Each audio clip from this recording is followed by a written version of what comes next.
आशुतोष जी से कमेंट लेते हैं। आशुतोष जी, आप तो हमेशा से ये कहते रहे और न जाने कितनी बहस इस पर हम दोनों के बीच में ही हो गई है कि अभिव्यक्ति की आजादी नहीं है देश में, लोगों को सवाल पूछने में, बोलने में डर लग रहा है। तो वही सवाल है आपसे कि ये किसका डर है? इसको आप अगर सबूत के तौर पर आपसे पूछा जाए तो एक वो इंसिडेंट जिसको आप बता सके कि इस वजह से ये अभिव्यक्ति की आजादी छिन गई है, और अगर ये आजादी आपको दे दी जाए तो कौन सी वो एक बात है जो आप बोलना चाहेंगे? अंजना जी, मेरी बात का पहले तो बुरा मत मानिएगा, क्योंकि जो बात मैं कहने जा रहा हूं वो बुरी लगेगी। बुरी इसलिए लगेगी कि आज की तारीख में जो बड़े बड़े मीडिया हाउसेस है उनके ओनर्स डरे हुए हैं, वहां बैठे हुए संपादक डरे हुए हैं, वहां बैठे हुए एंकर्स डरे हुए हैं, क्योंकि उनको अपनी नौकरी का खतरा है, किसी को अपनी कंपनी बंद होने का खतरा है, किसी को अपनी नौकरी से निकाल दिए जाने का खतरा है।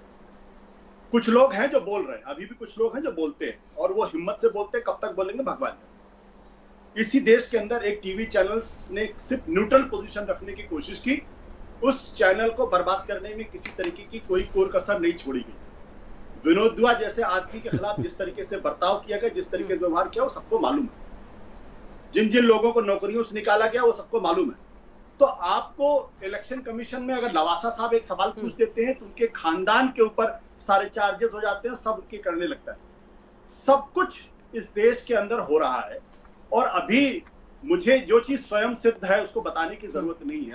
आप दुनिया में कहीं भी जाइए, किसी से पूछिए, आप सड़क चलते पूछिएगा, आपको लोग बता देंगे आज की मीडिया की हालत क्या है, और मीडिया किस तरीके से सिर्फ और सिर्फ प्रधानमंत्री के बैठकर गुणगान करता है, इसके अलावा कुछ नहीं करता। कुछ लोग हैं जो बोल रहे हैं, कब तक बोलेंगे भगवान जाने।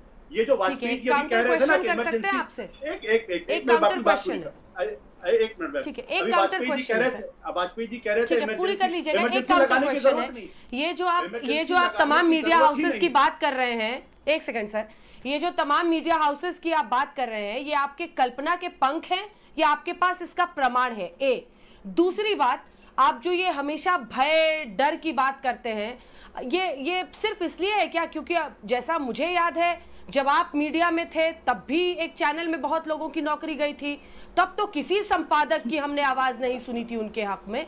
ये सवाल आज क्यों न पूछा जाए कि उस वक्त के तमाम संपादक क्यों चुप रहे थे?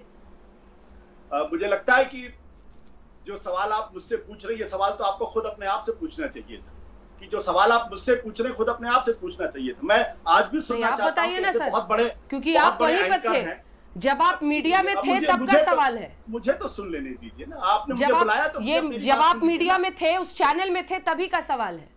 देखिए, मैं यही कह रहा हूँ, अब आप व्यक्तिगत हो गई, निजी तौर पे मैंने तो आप पे कोई निजी आरोप नहीं लगाया, और मैं ना आपके ऊपर निजी आरोप लगाता हूं, क्योंकि मैं मानता हूं व्यक्तिगत ही होते हैं हर बार। मैंने व्यक्तिगत होते हैं हर आरोप। मैंने आप सवाल ये है कि आप सवाल से भी नहीं भाग सकते ना सर। सवाल ये है कि जब आप बिल्कुल आप पूरे मीडिया को रंग दे रहे हैं और आपको लग रहा है आप आरोप नहीं लगा रहे हैं। आप आज तक पर बैठकर तमाम मीडिया चैनल्स कह रहे हैं, तो दुनिया समझ नहीं रही है कि क्या बोल रहे हैं आप। अंजना जी, आशुतोष जी, आप भी तो सवाल से भाग रहे हैं। एक सीधा सवाल किया सर आपसे और आप सवाल से भागने लगे। एक सवाल मुझे बोलने भी नहीं दे रही है। आप तो कम से कम खुलकर बोलिए, कोई भय में मत रहिए। नहीं अंजना जी, आप समझ रही मैं क्या कह रहा हूँ, और आप मुझे बोलने दीजिए, उसके बाद आप जो मन में आए जो टिप्पणी करना, आप भी समझ रहे हैं मैं क्या कह रही हूँ। यही तो बात है आशुतोष जी, आप भी समझ रहे हैं कि मैं क्या कह रही हूँ, लेकिन आप भी उस पर जवाब देने से भाग रहे हैं।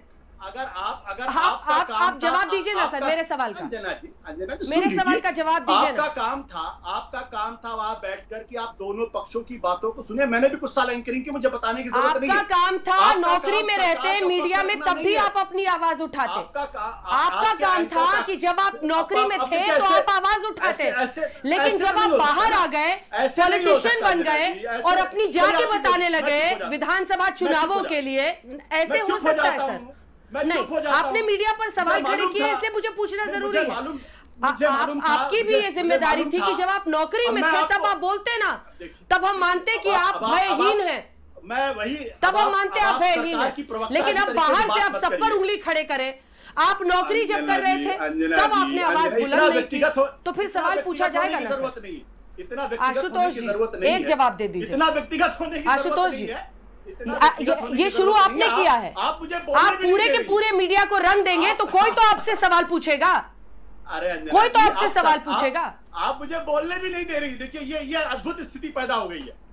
मेरे सवाल का जवाब दीजिए ना सर। सुन रही और आप मुझे बोलने भी नहीं दे रही। मेरे सवाल का जवाब। उसके बाद आप कहती हैं कि इस मीडिया में किसी को बोलने का अधिकार है, बोलने का अधिकार नहीं है। आप मेरे सवाल का जवाब दीजिए ना आशुतोष। मैंने एक कड़वा सच बोल दिया तो देखिए कैसे लोगों को तकलीफ हो जाती। मैं तो कहता हूँ आप लोग बड़े प्रतिभाशाली लोग हो।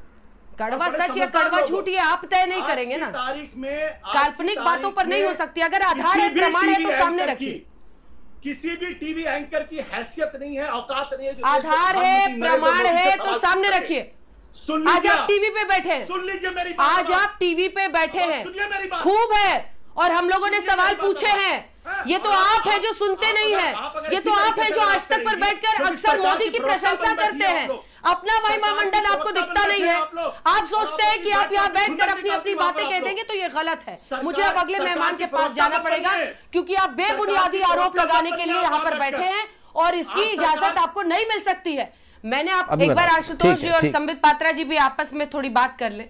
आशुतोष जी, ये सवाल और ये आरोप आपका हमेशा लगा है कि सरकार जो है वो प्रत्यक्ष परोक्ष रूप से तमाम संस्थाओं पर दबाव डालती है, उनको अपने नियंत्रण में रखती है। तो आप संबित जी से भी सवाल जवाब इस पर कर सकते हैं अगर आपको ऐसा वाकई लगता है तो। आशुतोष जी। नहीं, हमारी तो कोई हैसियत है नहीं वैसे भी।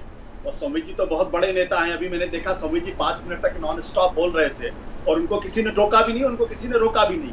अब ये डर है या क्या है मुझे नहीं मालूम, लेकिन मैं इतना जरूर जानता हूं कि जब मैंने बोलने की कोशिश की तो आपने इमीडिएटली मुझे बिल्कुल बोलने नहीं दिया और आपने व्यक्तिगत टिप्पणियां की।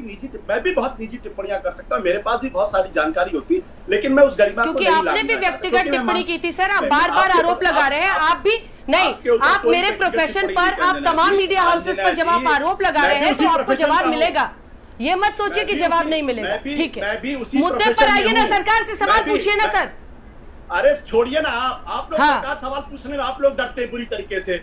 और आप मैं बार बार कह रहा हूँ, पूछिए, खूब पूछते हैं। देखिए, मैं बोल सकता हूँ। ये अब आपका रंग दिखा है। चलिए आप सवाल कीजिए। आज की तारीख में आप लोगों की हिम्मत नहीं है कि देश के प्रधानमंत्री से एक सवाल पूछ सके। आप लोग सिर्फ विपक्ष के लोगों से सवाल पूछते हैं, सिर्फ उनको बोलने नहीं देते।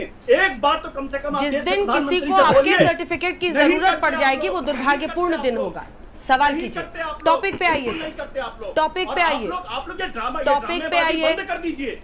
ये जो टीवी एंकर आपसे एक सवाल पूछ दिया गया तो सब व्यक्तिगत हो गया। बंद करिए, बंद करिए। आपसे एक सवाल पूछ दिया गया तो सब व्यक्तिगत हो गया। आपसे एक सवाल पूछ दिया गया तो व्यक्तिगत हो गया। आप लोग डरे हुए, उसका एक जवाब नहीं था। बिल्कुल, आपने तमाम मीडिया हाउसेज और सभी एंकर्स कहा, निकाल दिया जाएगा।